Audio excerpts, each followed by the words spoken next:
ગુજરાત એટીએસને એક મોટી સફળતા કચ્છથી હાથ લાગી હોવાના સમાચાર મળી રહ્યા છે। હરિયાણાનો નવીન બોક્સર ગેંગનો શૂટર વિકાસ રોશણા જે છે એ ઝડપાઈ ચૂક્યો છે, તો સાથે જ કચ્છના રાપરથી એ શૂટર અને તેને આશરો આપનાર કાલીની પણ ધરપકડ જે છે તે એટીએસે કરી છે। દિંકેશ ગર્ગની પણ કચ્છના રાપરથી ધરપકડ કરીને પૂછપરછ કરવામાં આવી રહી છે।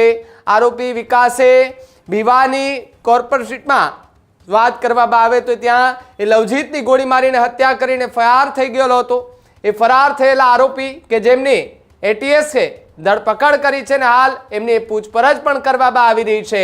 ત્યારે અલગ અલગ દિશા જે છે તેની અંદર એ તપાસ કરવામાં આવી રહી હતી। જે આરોપીઓ છે એમને પકડવા માટે જે ચક્રો છે તે ગતિમાન કરવા માટે એ ચક્રો ગતિમાન કર્યા હતા। એટીએસની અલગ અલગ ટીમો જે છે તે એ તપાસ કરી રહી હતી અને જે શૂટરો છે એમના એ મુખ્ય ગેંગના આરોપી સુધી પહોંચવા માટે પણ એ પ્રયાસ જે છે તે કરી રહી હતી। પરંતુ એ વચ્ચે કચ્છની અંદરથી એ બાતમી મળે છે કે જ્યાં લવજીતની ગોળી મારીને હત્યા કરીને જે ફરાર થયેલા જે આરોપી હતા તેમની બાતમીના આધારે ધરપકડ કરવામાં આવી હોવાના સમાચાર જે છે તે મળી રહ્યા છે।